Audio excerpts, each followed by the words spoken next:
we underestimate our thoughts. And so this topic, this series, this sharing today is going to really help you, I believe, to see the power of your thoughts and how the power of your thoughts will literally dictate what ends up happening in your life and what has already transpired in your life already. And if we can somehow get our thought life together, we can get our act together, we can get our life together, we can get our relationships together. Listen to me, we can get our money together, we can get our whole health, being, spirit, soul, and body together if we can get our thoughts together. Whoever controls the head, watch this, controls the body. Whoever has control of the mind has control of everything else with that particular person. Now, this is important because the greatest tool or weapon that the enemy uses against us is psychological warfare. Because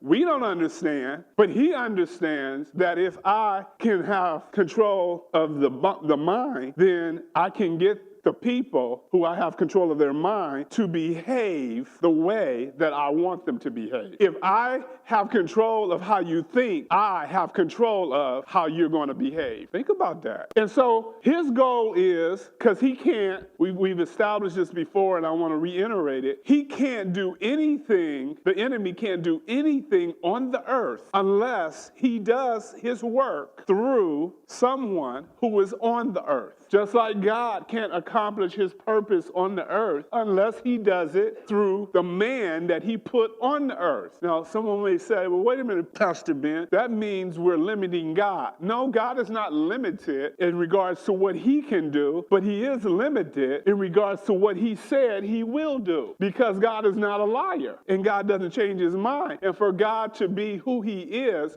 we have to be able to trust him that he's reliable. So what he did is he gave man the earth, and he said, let them rule over the earth. Let them dominate the earth. Let them dominate everything I have created. Let them rule the fish in the sea. Let them rule the birds in the air. Let them rule over the beasts in the field. Let them rule over the land that I have given them. And so God gave it to man to rule, to dominate, to oversee. And so man is the one that is in charge of this earth realm. If God was in charge of the earth realm, it would not look like it looks today. Because if God was the one managing this earth, we would have to say that God has done a bad job, wouldn't we? And God doesn't do bad jobs. When God did his part, at the end of it, it was so good, all he could say was, and that's good. Because he's perfect, and he's light, and in him there's no darkness, and everything is right, and everything is just, and everything is holy. So whatever he does, that's what it looks like. It's right, it's holy, it's just, it's perfect, it's all good. But when he gave man the charge, and he said, now I'm going to create you in my image, and I'm going to put you on the earth, and I want you to oversee and manage and direct the affairs of this realm, this earth, the life, the people, the things that I've given you. I want you to take care of it, and I want you to do it. Well, when man was running things, as long as he obeyed God, everything was just like God made it. But as soon as man decided that he's going to do things his way and not God's way, guess what happened? We had a problem. Things got dysfunctional, things got dark, things got crazy, things got evil, things got mad, things got mean, things got perverted, things got twisted, things got messed up. Now watch this. Man on his own messes things up. But of course, there was some help to help him mess things up, because the enemy realized that God had given man control, and the enemy wanted to have control here. And so if the enemy wants control here, the enemy can't just come down and take control of the earth. The enemy has to do what? Has to control man. And if he can control man, then he can control what? The earth. So what we see is man in control of the earth under the influence and control of who? The enemy. Now, how does the enemy get control of the earth, get control of man on the earth, get to influence man on the earth? How does he do that? He starts with what? We're going to learn a lot today. He starts here. And we see that from the very beginning, because when he comes on the scene, he comes to do what? To talk and have a discussion with the woman, Eve, and to cause her, in her mind, to not believe what God said, but to believe what he said. And since he took what God said and he twisted it and perverted it and got her to believe it, and she followed through on it, it allowed him to do what? Gain control. And she took what he said and she passed that on to her husband, who did what she said instead of what God said, and then the enemy has come. So anytime the enemy is going to come through and do anything on the earth, he has to get permission from a man. And he gets their permission by causing their thoughts to change. And when he causes their thoughts to change, he can convince them with those thoughts that they can change their behavior. And when they change their behavior, they do what God never intended to be done. And as a result of that, they reap the consequences that God never intended for them to reap. So we talk about this whole thought process. If we don't know who we are, we can't become it. Who are we created to be? We need a picture of who we're created to be. We were created in the image of God. So as long as God is in the picture, God has given us the picture of who we are. Now, the enemy's job is to take the picture God has given us, because we're supposed to become like the picture. God has given us a picture of who we are. God has given us an image of what we're supposed to be like. God has shown us what we're supposed to do. God has revealed to us what our purpose is. He's given us that picture. Long as we follow the picture. Anybody like to do puzzles? When I get ready to do a puzzle, the best way to do a puzzle and to complete a puzzle is to look at the picture. So when I used to do puzzles and put them together, I used to have the picture sitting right there so I can look at it. And then obviously I had all the pieces and I turned them over. And the pieces that had the same colors to them, the branches, if it was a tree in it, if it was some animals, I put those together. I set it all up so that I knew that those go together. I know those go together. I just don't know where exactly. And I keep looking at the picture as I'm trying to fit pieces together. I keep looking at the picture because the picture helps me in regards to what I'm putting together, what it's supposed to look like. And so God, when he created us, he gave us an image, he gave us a picture. Now, the enemy's job is to take the picture that God has given to you in regards of who you are, and to take that picture and to remove it so you can't see who you are. Or, better yet, maybe he doesn't remove the picture. The enemy lets the picture remain, but what he does to the picture is he damages it. He damages the picture so that what you see is not what God intended. What you see is a dysfunctional, damaged, messed up picture of what God really intended. That's what the enemy does. How does the enemy do that? How does the enemy remove the picture? How does the enemy damage the picture of who you are so you can see who you're supposed to be? How does he do it? Psychologically. He does it with your mind. I'm going to show you. He tells you a lie, you believe it, and you end up living out that lie. And sometimes you don't even know you're living a lie. And maybe you're living the truth in one area, but in other areas you're living a lie. What allows you to be able to overcome the challenges in order for you to, what God has called you to be, is you got to change the belief system. You've got to turn the lies to truth. You've got to get the right picture. You've got to remove the damage of the picture, and you got to see things for what they really are. This is done psychologically by the enemy. This is the tool he uses against us as believers, spiritually. Because if you can get believers not to really see who they really are as a believer, the blessings they have, the authority they have, the power they have, they can never respond the way God wants them, can never walk in the authority, fulfill their purpose. So he does it spiritually to believers. He does it culturally to other cultures and nationalities. So they can't see who they really are. African Americans, so they can't see who they are.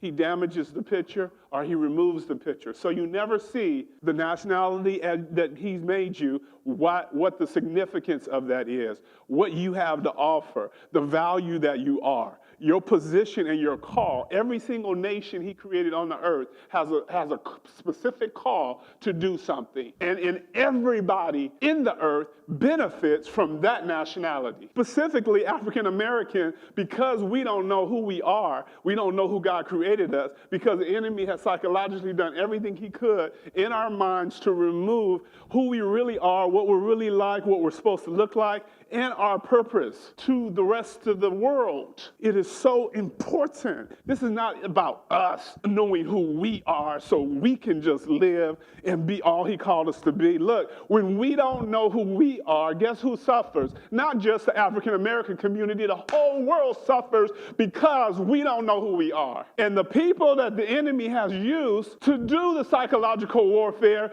don't even see how they're hurt by doing what they've done. It's his warfare. It's the way he acts. It's the way he works. It's the way it identifies who he really is. That's what he's about. That's what he's after. Now look, the word, and I might have shared this before, I shared it today, the word devil, we refer to him, oh, that's the devil. He has many names. Lucifer was his name because of what it meant. We can't call him Lucifer no more because he's not a light bearer. He's not bringing light to anybody today. So we don't use that name for him anymore because that name doesn't describe him. But we give him the name Satan. We give him the name adversary. We give him the name liar. But the main name we give him is the devil. And the devil, all of these names in the Bible always have more. We just see a name as a name, but every name has a meaning. And names are given because of the meaning of them. Even when Jesus got his name, there was a meaning. When John the Baptist got his name, there was a meaning.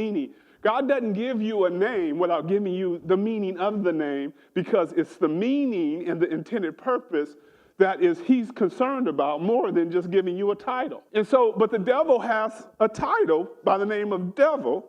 And the purpose of giving him that particular name is because the word devil is not so much a thing as it is a behavior. So I can expect something from this particular person because of what his name means.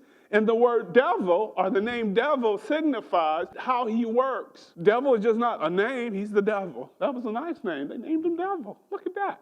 No, devil signifies how he acts, how he behaves. Devil is a word that means one who actually takes something and continues to hit at it and hit at it until there's a breakthrough. This shows the behavior or the character of who we're dealing with here. Our enemy, it comes at you and he comes to hit you over and over and over and over again with the same thing until he breaks through. That's why when you look at your life, even from a child, the enemy starts with lying to you, making you to believe something that's not true. And maybe you go through an experience and it causes doubt in who you are. It causes you to have low self-esteem. It causes you to question God. It causes you to believe something about yourself that's not true. And what he does is through your life, as you continue to grow up, he continues to bring things in your life that connects to the thing he initially started in your life so that you can have a reconfirmation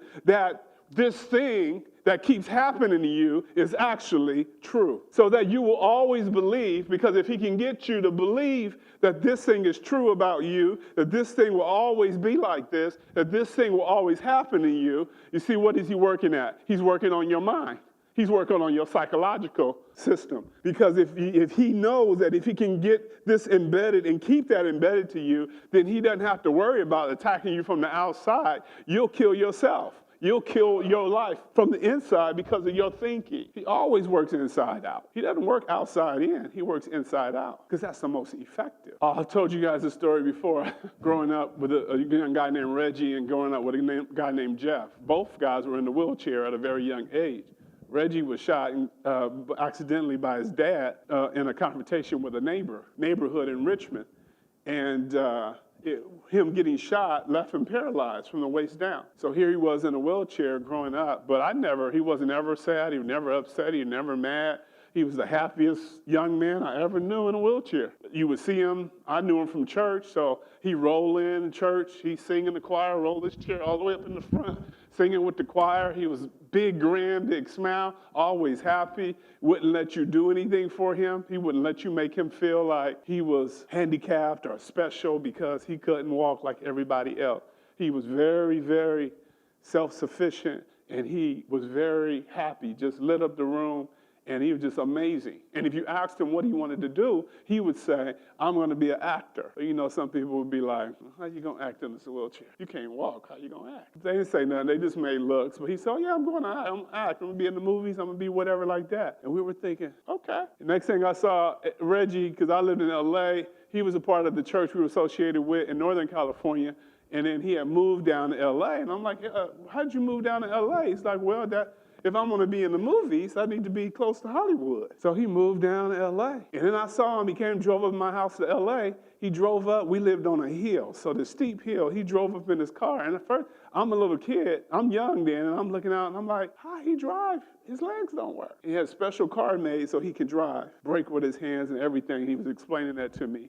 And then when I saw him, I said, well, let me run out. I'll run out to try to help him. His wheelchair's in the back seat, and he has a two-door, and he's pulling the wheelchair out of the back seat while he's on a hill. And I'm trying to help him. He's like, no, I got it. And I'm just amazed. I'm watching this, drive with no working legs, drive on a hill, get his wheelchair out of the back seat of the car on a hill, get out of his car, lock it, roll. Once he gets in his chair, rolls up, rolls in my backyard, comes through my back door, through the kitchen, and comes in the house, and there just to hang out and talk to us. And I'm thinking, this guy is just amazing. Next thing I know, I see Reggie on commercials. I see Reggie everywhere. Aftermath, Different Strokes. And then I see him starring in a movie called Boys in the Hood. And I'm thinking, this guy is amazing. And today he's a motivational speaker going around all over the world speaking to young people. Nothing could deter him. Why? His thought life. And then I graduated with a guy named Jeff. Jeff was in a wheelchair. Jeff, I don't know if he passed away. He still might be sitting on the front steps of his house, having gone nowhere, just smoking and smiling. Anytime you would tell him he could do this, he can go to school, he can do that, whatever, he would tell you why he couldn't do anything. Two people with the same condition, both with totally different destinies that they fulfilled in their life. And it was all connected to what? Thoughts. Now watch this. And Reggie was black and Jeff was white. It had nothing to do with color. Had everything to do with thought life. Proverbs 23:7 says, as a man thinks in his heart, so is he. As you think in your heart, so is you. How do you think in your heart? This is the way I see it. Thoughts hit you. You have no control over the thoughts that hit your mind. You really, really don't. You only have control over the time that once they hit there, what you do with them. So when a thought comes to your mind, that's not a good thought, you have a control to take that thought, meditate on that thought, and make that thought become a part of your thought system, or belief system. And when it becomes a part of your belief system or thought system, guess what happens? It gets downloaded to, I call it in computer language, we call it the mainframe. When you download something from the internet to your computer, you are taking it from somewhere else, right? That pops up from somewhere else, and you are bringing it into your computer so you can have access to it all the time. You're downloading it to your hard drive. Now watch this. We don't realize it, but all the time thoughts come to our mind, and we have the ability to take those thoughts and we have the ability to download them to our hard drive. And when you download them to your hard drive, because you receive them and you take them in and you make them a part of your belief system, you are thinking in your heart. The heart, the Bible says, has to be guarded. Why? Because out of it comes all of the issues of life. That's what the Bible says. Guard your heart with all diligence. Out of it comes all the issues of life. So your heart is the heart frame. I like to call it the heart frame. It's the main frame. It's the hard drive. Once it gets down in there, it's hard. This is why the devil, which represents this name, he comes over and over and over and over again to solidify a lie, a thought that is a lie into you, so much so till it becomes a part of your belief system, and you don't even realize sometimes unconsciously that is how you believe. He does it over and over again to make sure it stays there. Mark 9:23 says this, all things are possible to them that believe. Matthew 9:29 says, according to your faith, be it unto you. According to your belief system, according to your thought life, it'll happen to you just like you believe it'll happen to you. Hebrews 11:6 says, without faith, faith means trust and belief. Without trust and belief in God, without faith, you can't please him, because you have to trust and believe he is who he says he is, and that he will reward those. He will do what he said he's going to do. He was going to reward you if you diligently seek after him. All of this happens because of your mindset, because of your thoughts, because of your faith. Now watch this. The greatest weapon that the enemy uses against us, I said, was what? Psychological warfare. He's coming to do battle in your mind, to attack you in your mind, to attack you in your thought life. Now we understand that, right? All right. That's what he's coming after. Do you know why that's so important to him? So important to him because he knows his ultimate goal is to use you to do what he wants you to do on the earth. Yeah, we understand that. But even more so, watch this. The Bible says your faith is more precious than gold. Your greatest asset you have is not your good looks. I know you think it might be. It's not. You're beautiful, okay? All right, I give you that. But that's not your greatest asset. Your greatest asset is not your education and how smart you are. I know you're smart. You know everything. I got you. That ain't your greatest asset. It's not who you know. It's not how you think. It's not your education.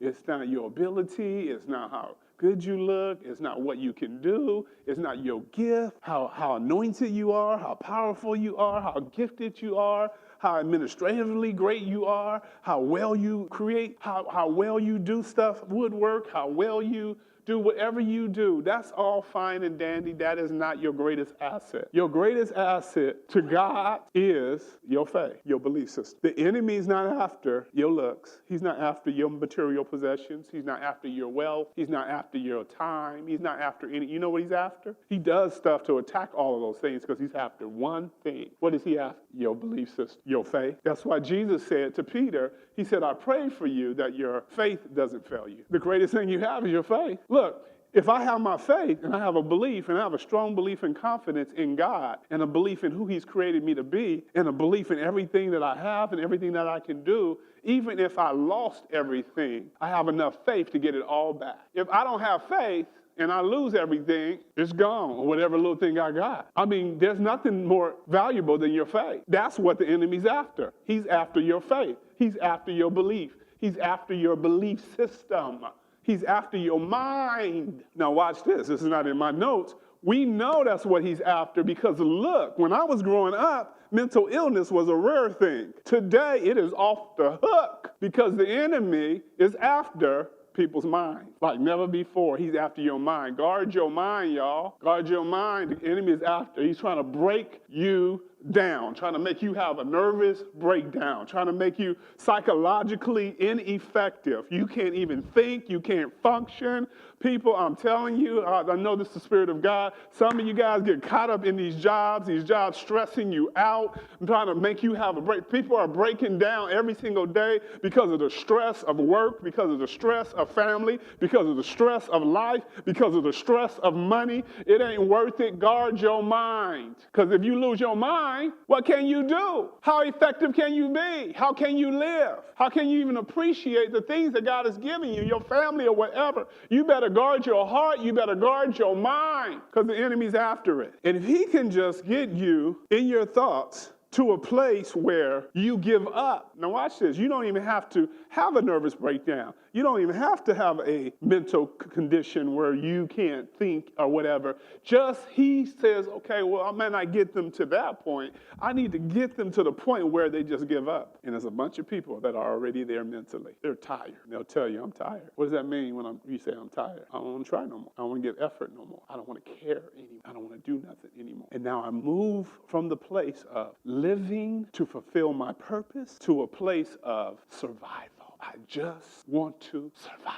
Ain't gonna work out anyway. Ain't gonna happen anyway. Every time I take 3 steps forward, I get knocked back 4. I'm tired. I'm not gonna try anymore. I'm not gonna worry about it anymore. I'm just gonna survive. And you know people, and I know people who've given up on life and they are in survival mode. And the enemy wants to bring you to a place in your life where you give up on what he created you to be, how he created you to live, what he created you to do in this earth. And he wants to bring you to a place where you say, I give up. I'm not going to try no more. I'm just going to survive. Long as I have this, I'll be all right. Long as I get this, I'll be all right. Long as I can get some food, I'll be all right. Long as I can just have a little bit of this. That is not the life God created for you. Don't let him break you down to get to a place where you say, I'm just going to survive until I die. You were not created to survive. You were created to live. How does he work so effectively? The Bible tells us in 2 Corinthians not to be unaware of his schemes, of his tricks. How is he so effective in getting the body of Christ and getting people to a place where they give up, to where they lose their mind in survival mode? He starts at a very early age. One time I was visiting Liberia, and I had all the kids at the school that I helped start in 2011. A bunch of kids all sitting there, and I was talking to the kids. They were asking me questions, and I was talking to them. It was little kids, a bunch of them. And I told the kids, they asked me something about coming there, and I said something. And I don't know, the thought came to my mind. I asked them, I said, how many of you guys want to ride in an airplane one day? Several of the kids raised their hand, like, yeah, I want to ride in an airplane one day. I said, you can. You can go in the airplane one day and go to another part of the world. So after I finished talking to the kids, there was this one little 6 or 7 year old. He was going around telling all the kids, don't believe him. He's lying. It's a little boy. He's lying. Don't believe him. He's lying. He's lying to y'all. You ain't going to be able to ride no airplane. He's lying. You can't fly. He's lying. You can't be in no airplane. And I thought to myself, I didn't say nothing to him. I thought to myself, wow, look at this. 6 years old. And he's already convinced he'll never fly on an airplane. And since he can't, everybody around him that look like him, that's from where he is, won't do it either. How do you become convinced at 6 or 7 years old of what you can't ever do? It's passed down from generation to generation. Somebody told him what he'll never be able to do, or somebody showed him, ultimately it came from the enemy, what he'll never be able to do, what he'll never, and guess what? Since he doesn't believe that's ever possible for him, guess what's going to happen? It'll never be possible. Now watch this. An evangelist was sharing a story of how he did missions in Russia, or near Russia. And he said he went to go visit an orphanage home where all of these throwaway abandoned kids live. And he spotted one young boy, and his eyes connected with this young man. And he said, he had to have that young man. That he had to become a part of my family. He said it took years and a lot of money, a lot of red tape, a lot of political junk to go through to finally get this boy, to adopt him to be a part of my family. But I did all of that, and I got the little boy. We picked him up one day. He was on an airplane with me, and he was headed home with me. And he said, while this little boy sat there, he looked over at his new adopted dad, and he told him, he said, I knew you was coming for me. And his dad looked at him and said, how did you know that I was coming for you? And he said, ever since I lived in that place, that horrible place, I would pray every single day. And I believed that one day my father was going to come, and he was going to come get me. And he said, you came and you got me. He didn't have anything but faith. That's all he had. And guess what? It worked. God knew, God connected, and God did what was in that young man's heart and in his mind, and it happened for him. And some people would say, how did you get picked? How did it work for you or whatever? I told you when I started this, we underestimate our thought life. We underestimate it. Now, what if he would have, that been years that little boy was thinking that. What if he had thought that for 2 years, 3 years, got discouraged, and then gave up? Said, well, it's not going to happen for me. See, the reason why I'm bringing this part of the picture in is because of this. Now, listen to what I'm going to say. This is where some of you guys are at today, right now. You know where you're at? You're at the place where I'm tired of believing. I guess it's not going to happen. The Bible said, the race is not given to the swift, nor to the strong. Guess who is given to? The one that endures to the end. Don't give up. Whatever God has spoken in your heart and put in your heart to have you believe him for, don't give up believing him for. Now that's a word from the Lord for somebody today. Because you're ready to throw in the towel and give up. You tired. You can't take no more. God, what is the problem? God, I've been doing everything right. When are you going to do your part? And God is saying, no. Don't give up. It is not time now to give up. You're about to lose out on what I'm going to bring. You're about to miss your miracle because you got caught up in the American society that wants everything done overnight. And God doesn't function like that. God functions in his timing, and he has something in store for you if you are willing to endure and wait for it. Wait, I say, on the Lord. Be of good courage. Wait, I say, on the Lord. Wait. And I guarantee you, God's got something in store for you that will blow your mind. And the enemy knows this. So the enemy will keep coming at you psychologically until he accomplishes the purpose that he has for you. Now, I want you to turn to this. I don't know if we have it on the board. 2 Corinthians chapter 10, 3-5. We talked about it a little bit on Wednesday night. I want to talk to you a few scriptures, and I want to help you with this whole thought life thing.